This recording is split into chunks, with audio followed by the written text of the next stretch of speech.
In this episode of Getting to There, I had the pleasure to sit down with a world-class ultra-marathon runner, Charlie Engle. Charlie shares his inspiring gripping story of setbacks and struggles and how he blazed a path to freedom by putting one foot in front of the other.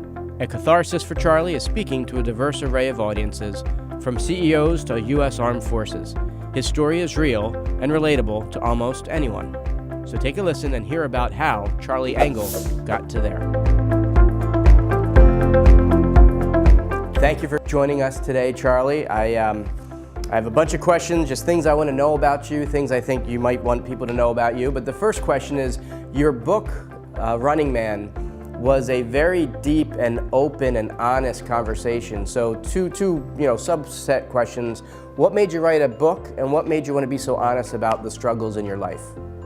So thanks for asking about the book. Running Man was really an exercise in sort of purging all of this stuff I think that I've been carrying around for a long time. And when I made the deal with Simon & Schuster to actually write the book, I told them that I really wasn't interested in writing what I would call a running book, because a book of stories about going to this race and that race, and it was hard, and I fought my way through, and I learned this lesson, wasn't really interesting to me. I wanted to write about the core motivation of what makes me do the things that I do, and seeking for those answers all the time, and for the motivation to go on and do the next thing. So that's what writing Running Man did for me, and I'm very happy to say that the reviews, for the most part, called it the best, most well-written running book on the market these days. So I take that as a huge there's probably better storytellers out there, and there might even be better writers, but the exercise was amazing for me. That is awesome. So in our, we did a little video beforehand, a live video Facebook stream, and I said I'm going to be interviewing the guy that ran across the Sahara, and I told them, the first question I'm going to ask is now my second question, because I wanted to not be predictable. What makes one want to run across the Sahara? Well, running across the Sahara is an example of what happens if you're kind of paying attention in the world. It was an idea that came from a stranger. Somebody asked me a question, have you ever thought about running across the Sahara? And frankly, I told him it was the worst idea I'd ever heard, and that it was absolutely not possible to consider doing something like that. But I couldn't get it out of my head. So it's this idea that, words said to us by a stranger can actually change the course of your life. I came home from that race, which was in the Amazon jungle, and I started researching, and I found out that no one had ever run across the entire Sahara. Turns out for pretty good reason. And it bursts in the adventure world. Being the first to do something is really, really hard to come by. And so I just began to tell people that I was going to be the first person to run across the Sahara without any real evidence backing me up. But I think it's this idea that if we believe something strongly enough, we can manifest it into existence. Well, you could add another first. You were the first ultra marathon guy I've ever interviewed on this show. So, I don't know where that goes on your website. Probably right up front. Right beyond, right before the Sahara Desert thing. So, one of the questions I like to ask people, because it kind of lets me know their mindset. If you were given an award unexpectedly, what would your friends and family assume the award was for? Man, so let's see, to think out of the box here, I would say that the award that I would want to get would be for being incredibly optimistic, to being an optimist no matter what the circumstance is. So maybe the award would be most optimistic person on the planet, because I genuinely believe that optimism and the approach to both good things and bad things in life has everything to do with the end result. Anybody can be optimistic when everything's going your way, but who are you when everything falls apart, when things get really difficult? So that's the award that I would want to win. And I think my friends would say, yeah, that fits him. Okay, that was going to be my second follow-up question is, what would your friends say? Because, so you're definitely knocking things off your bucket list. What's next on your bucket list, both from a professional athlete, endurance athlete, and maybe even on a personal side? Yeah, I would say, absolutely what's next for me is a series called 5.8. So I've been working on this for a while. It's my global adventure series. And in June, I'm going to actually go from the lowest elevation in Africa to the top of Mount Kilimanjaro, about 1,600 miles. And I'm doing that both running and biking, and there's actually swimming involved. But it's the first expedition in a 7 expedition series called 5.8, and it will culminate in an expedition going from the Dead Sea, the shore of the Dead Sea in Jordan, all the way across the Arabian Desert, kayaking 1,000 miles across the Indian Ocean, mountain biking 2,000 miles across India to the base of Mount Everest, and then climbing to the top. So it will literally be lowest place on the planet to the highest point on the planet.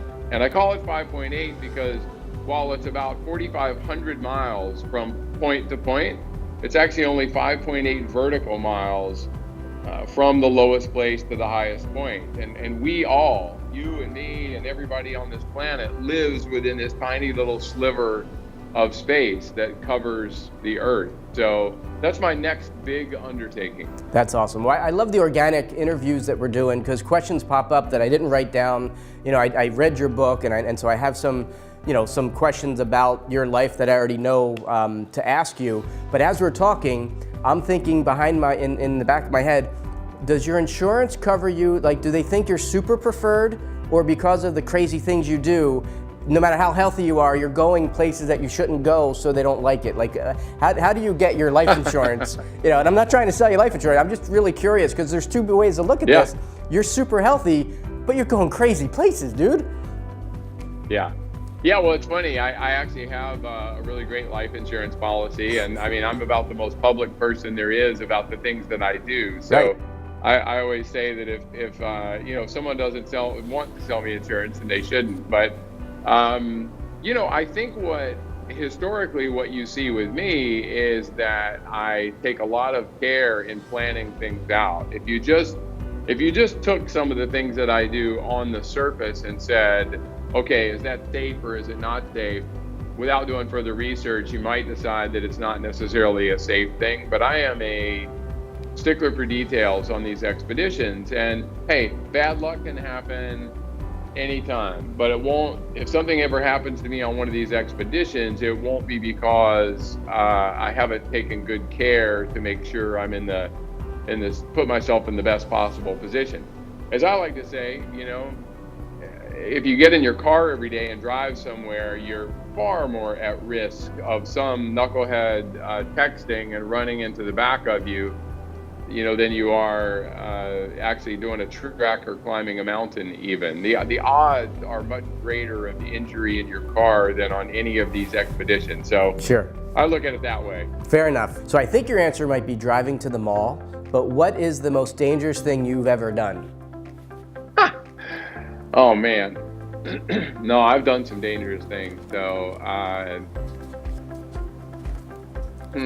I remember, my mind goes to very specific things, but I would say being completely unprepared from time to time for worst case scenarios. So, and I think this is a general answer, but I think it holds true for many things.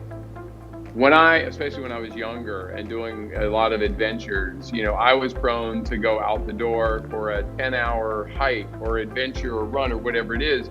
And I only carried enough supplies for that 10 hours because I had no doubt that I was going to do whatever that goal is that I had set without taking into account all the hundreds of things that could go wrong, from getting lost to I remember one incident years ago where I ended up stopping to help someone else, and they had twisted an ankle, and so next thing you know, I'm spending 3 hours, far away from home in a situation I didn't count on, and I end up having to run home in the dark and on cliff sides and all that. Anyway, the point is, I think the most dangerous thing that I used to do was to leave the house with supreme confidence that everything was going to go perfectly.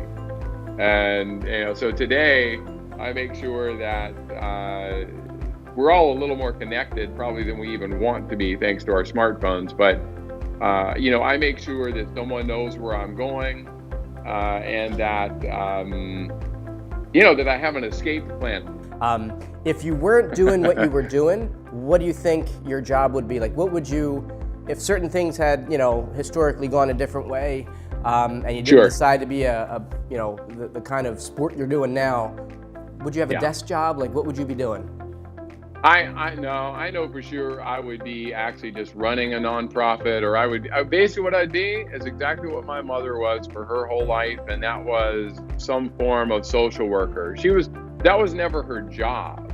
Well, actually it probably was at some point, but her mission in life, and I had the luxury and just amazing luck of being raised this way, that not in the understanding that the more I help other people, the more I help myself, and that, human rights are something that everyone deserves, no matter the circumstance. And when I see something that's not right, when I see people that need help, I hope I'm always that guy that's going to do my best to step up and help someone else. And so that's the job I would have. No doubt. I wouldn't be sitting behind a desk. I would be out there somewhere in the world trying to make sure that somebody else was getting what they need. That's awesome. Well, I think ending on a great memory of your mom and on a great memorial for your mom, givers get, I think we should make shirts that say that. True. And the Totally. money we've raised can go to H2O. Charlie Engle, thank you very much for being on our show today. I'll catch up with you at some point in the future. My pleasure. I look forward to it. Thank you. Take care. All right. Thanks for watching this episode of Getting to There. If you ever wanted to know what it would take to run across the Sahara, definitely read Charlie Engle's book. He's a phenomenal guy. If you ever think you can't do something, think of him, and then you'll be able to do it. See you next time.